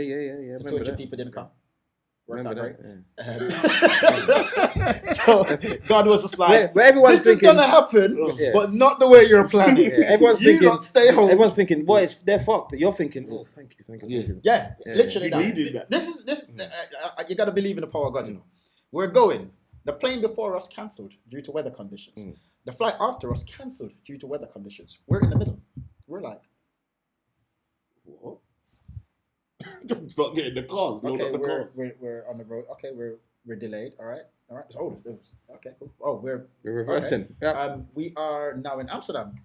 Wait till you get off the plane. Wait till you get off the plane. Right, they might turn back for some reason. They may not let us off the plane. Then we come off the plane. We're like, yes, it's going ahead. Right. That's sick. Literally, that happened. God is good. It was that close. Yeah. of a God is call. good. Right. That's sick. That's mad. So every time, this is why we held out so long for this year, because every other weekender that we've done after that, there's always something. I think the following for the September one, some airline must have been Ryanair cancelled or strike. Then the following year there was an sandstorm, some foolishness. There's always some element there. We were like, it's gonna happen. So when Corona kicked in, we're like, September gonna happen. Oh yeah. Because you lot been through We've been this. through You lot this. been We've through been to this. close Yeah. call. Beats for the East can't The stop thing with. is, Sandstorm can't stop with. Corona can't stop. And then Listen, because people are going to me continuously. Is this happening? Is this happening? And I'm saying, well, they're saying it's happening, and now I understand. You know now what's I mad? understand If why they say this happening. See, if we went as a crew, as a group, would have forced it, because the venues, like we worked with some really cool people in Lorette. Like I genuinely felt that I broke the law. They would have just come and do your thing, because they were just sick of it by the time. Like they were like, because we waited for them to give us the last minute go ahead. And as before the changes even went news, we're getting updates.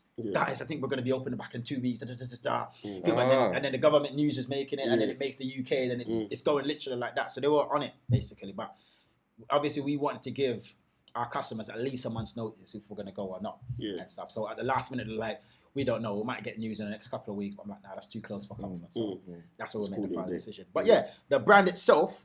I'll never take credit for it. I work with some of the sickest DJs, and outside the DJ group, like ravers who are they just want to see people win. They genuinely just latch themselves on. You got a good set of people attached to. Yeah, they literally latched on. I'm talking people who we've met just because of the dancehall episode in multiple countries. The Amsterdam team is just like, we went there. They're like, oh my god, you lot are bringing authentic dancehall here. It's there, but it's not there the way we've brought it. So as a result of that, we worked with some of the venues over there. Some of the small clubs that hold like 300-400 people. They were like, we love what you're doing. So last 2019, we were part of the something dance festival, EDA, Amsterdam Dance Festival, Amsterdam Dance Event, I think it's called, but ADE, which is that region of Europe's biggest dance event, or dance, which is basically like for them it's like biggest music events, but it's primarily just for dance music. So all the biggest dance, like house dance, trance DJs all around the world. Calvin Harris is in him. Yes, yeah. So they all go into Amsterdam that weekend, and all the venues across the Amsterdam, which is from obviously you've seen like the box, massive venues, small bars, clubs, whatever, open up for music festivals and music events. And we were the one of the first dancehall ones to get a slot on the festival lineup, and it was sick. Like that's sick. Night was rammed out, sold out from early.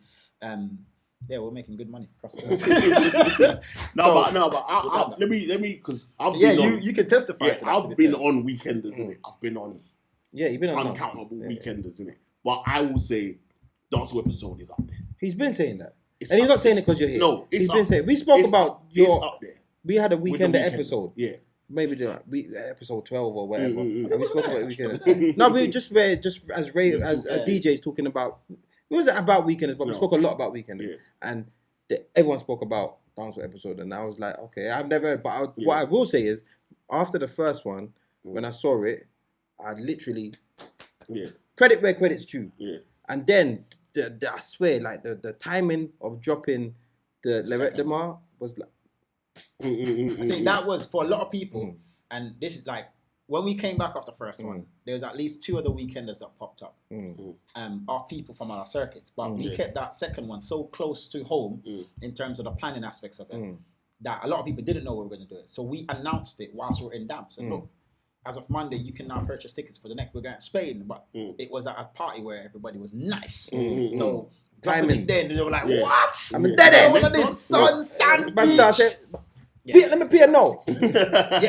We were taking bookings from over there. Yeah, sick. And so but I think what we did, like we just wanted to run as fast as we can, as quick as we could. So we were like, let's drop 2 a week.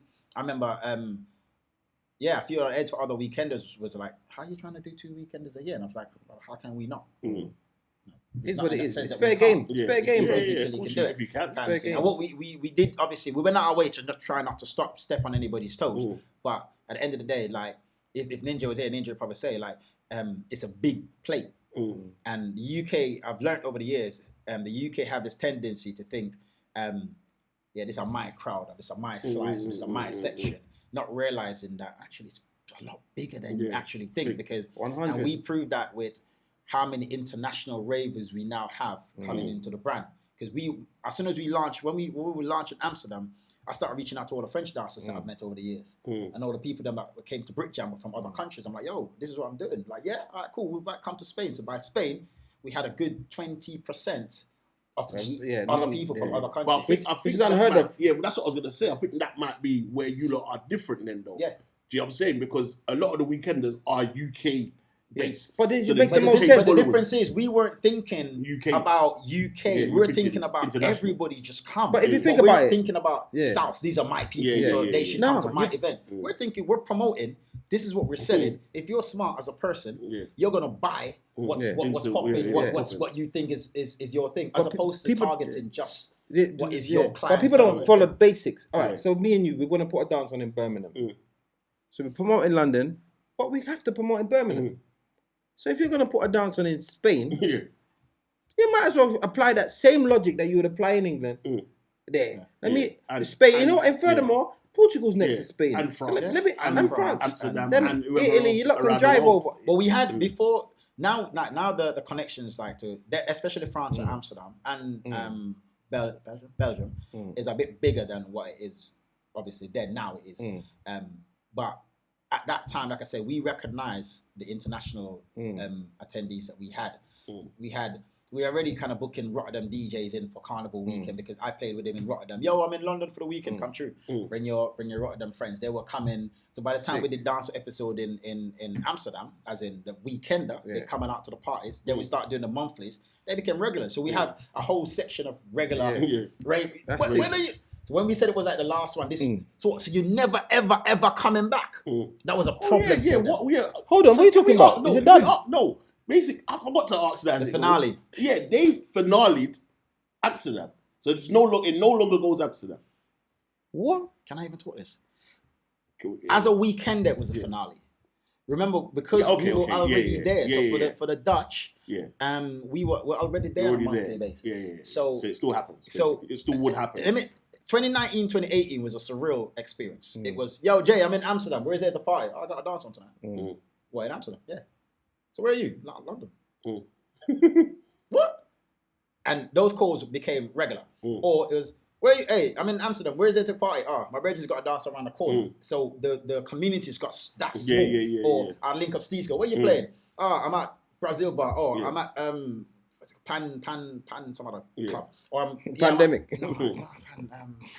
Panorama or Pan something. Or I'm at the box or whatever it is. Yeah, cool. Just send me the ticket link. There we go. So some girls, any VIP treatment? You want two girls to party with? Yeah, man, cool. Yeah, link my brethren. He's gonna link you up. Pick up that. It became that kind of community. So we're already kind of embedded in Amsterdam to a point where for the weekender, what we wanted to do was pull the weekender back, do the regular events there and a couple of festivals. Now we can even at the credibility that we have, we can now work with other Dutch and wider promoters in Amsterdam to do other things, festivals, blah blah blah, but just for the local people. But on a monthly by monthly basis, me, Bagger, I think Terra's flown out there to do a set. Bagger British is flown out there to do a set. A couple of DJs of like over the 2018 period been to Amsterdam to play a dance episode event outside of the weekender. The grand finale was like, well, we can do the grand finale twice. We can say the grand finale again. We can't say we can't do that. We can exclusive. We can bring, especially after this pandemic. We can go back. If we say we're going back to Damn next year, say one last time, let's the reset. The revamp. We can go back, but there's a wider plan for dance episode in Amsterdam. So that's why as a weekender. But then we want to still explore other regions because the same thing that we did for Amsterdam. Why can't we do that to China? Wherever. That's sick. You know what? That there it's inspiration. As I said, very ambitious, and I've seen that from day. I mentioned the Colosseum thing for a reason. Because the numbers that he was going for was unheard of for just a. Because we were scared of Colosseum, because Colosseum we associate with big things. But that just goes to show. that your mindset has always been set. So something like dancehall episode will seem big to others, but for you and for what I know of you, like that fits. It makes sense. A lot of it's been hit and miss. A lot of it is just like I said. You put yourself in a room with other people, and if you put all the ideas together, you guys are on a ship, but separately, you know, Pierre like a dinghy. Not even on the beach looking out on the ship kind of thing. But I've been lucky and blessed to be like, for instance, we have a dance episode group of DJs and promoters and a couple of dancers as well. And for years, I've always wanted, like when me and you started in the game, I'd have loved if we had that level of community back then where we can share stuff and banter without people taking it personally. 100. And I think with the dancehall episode group that we have now, if I can talk a bit more righteous about it in terms of, it's just nice to see them able to work together, kind of thing. And like, I'm a part of other DJ groups, and the shots that are being fired, and the best, I'm like, cool. But collectively, you can't be the best all night. As a team, you're gonna need a couple of dancers to show the ropes. You're gonna need somebody to start your dance. You're gonna need somebody to end your dance, to quench your dance. Do it on your own. Do the whole thing on your own, and you realize. So you're probably gonna need a house or a specialist DJ at some point, or whatever it is. And that's the way I've always seen the game. But that's the promoter side of me, seeing it that. Them man who do that, who say that bullshit, take away everybody else to do it on your own. Run Well, serve drinks and deal with it takes. You have to show people that it can be done before they believe it. Because enough man enter the group hostile, ready. But the man that has been there from foundation, it's just like, yo, chill. You could be the best at what you do. Collectively, we're still better. So no one's bigger than this. Because even to say when I've done the setting, where is it? Lorette de Bar. Yeah, Lorette de Bar with K. But Master J, before doing my set, he done an intro in it, but he kind of stayed a little bit longer on his intro. I don't know. I didn't know why, innit? I don't know if he didn't think I was going to do the job, whatever. But obviously, after doing the set, he was like, yeah, you can do a set. Do you know what I mean? Like, you done what you was meant. I've seen you work. But never probably, that's what I was going to say, I've never seen you work in my arena, so to speak. Exactly. So up until that point in time, it's just like, let me see. Yeah, cool. You're standing here, and then all right, I'm gone. But yeah, that's you know what it is. That's a good sign. What we get, and these DJs, trust me, we bring our egos to the game. I say we because every now and then I do so.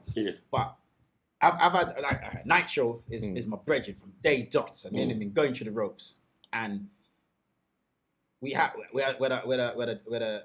an argument last year where not argument. He's booked and we wanted him to play soca. He came, decided soca ain't right now. I'm gonna play something else. Played R&B. He came off, somebody else played soca.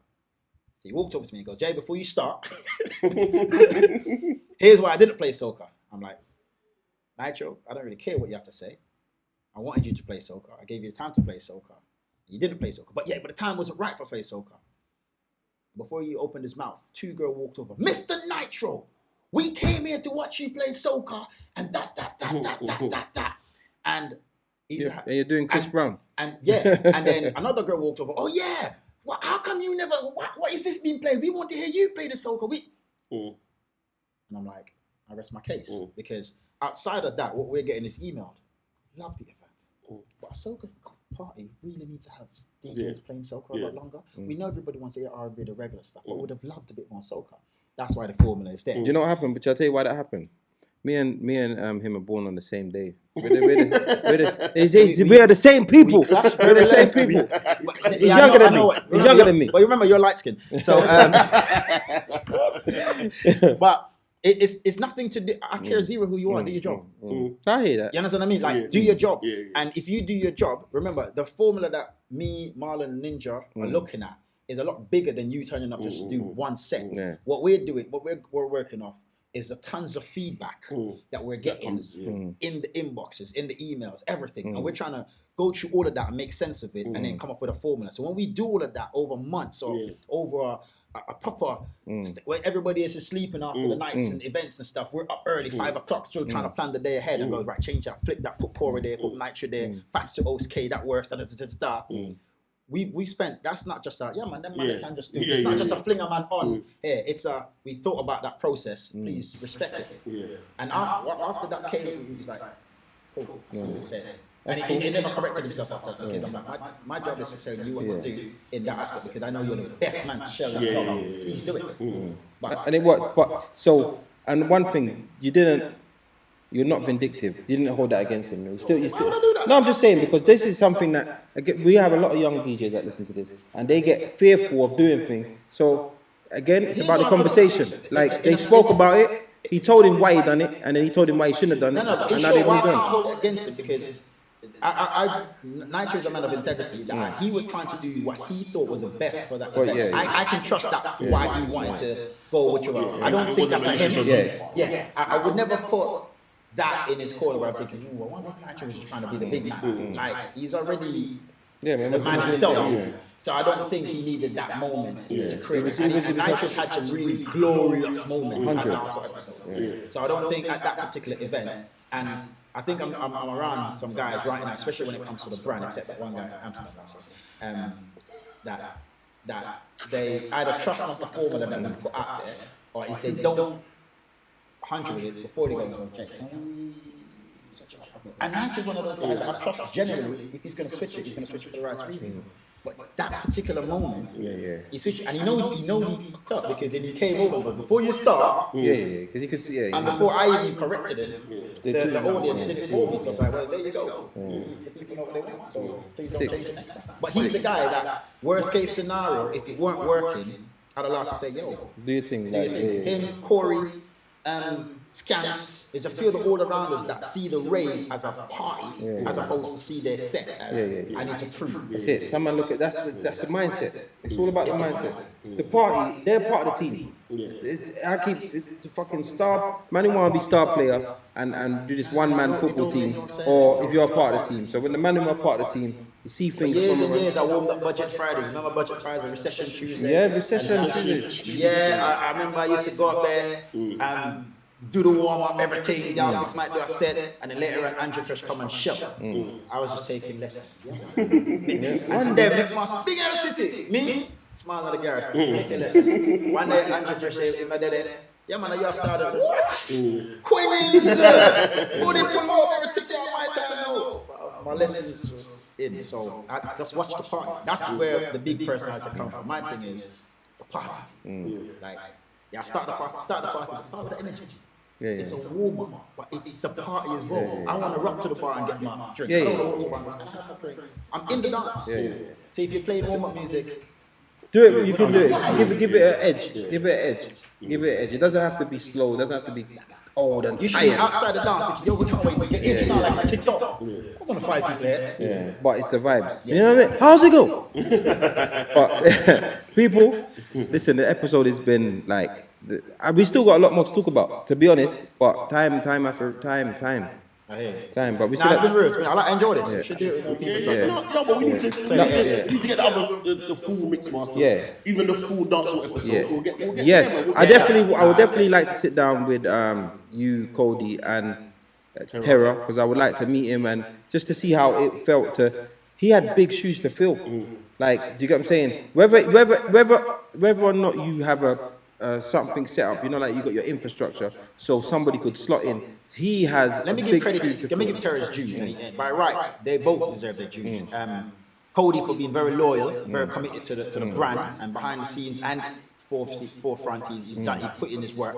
But Terra, coming in, my thing was Terra was always a beast himself. He was part of the first dance episode as well, so I was kind of preying him from then. Again, a DJ who could host and juggle and stuff. He weren't the most polished, but that rawness about him make him unpredictable and make him, in the terms of a DJ, a queen. Like, you don't know where he's going to go because he's not polished. Like, when you're in the city, you know it's going to be 45 minutes of that, 20 minutes of that. It looks like, you know it's coming. But with him, how he juggles, how he plays, you can't get him. So he might have needed a little bit of this. He's our next master to it. So got away. People expect that from the next master. But keep your own element of rawness and unpredictability and that. And so you have that already. from the few times that I've seen him play. More importantly for me, he was also hungry for new learning. So when we was in Down, I remember one time he was doing an Afrobeat set in the final nights of the first Down, and his set was so banging, but he was playing every track a little bit too fast, just that notch too fast. But it was what works for Bashman don't necessarily work for something else. yeah, but it was he played about, by that time he was about 25 to 30 minutes in an Afrobeat. But the crowd was so nice. I'm like, yo, go another 15 minutes. Yeah. Slowed it down. I ended up playing about an hour of in and out like UK flavors, Afrobeatsy kind of tunes for an hour, and it worked. I don't mean it worked. It just worked. So he's just done. Yeah. So I got to give him all the credit. Like for he's hungry. He's a workaholic, and he just loves music. Yeah.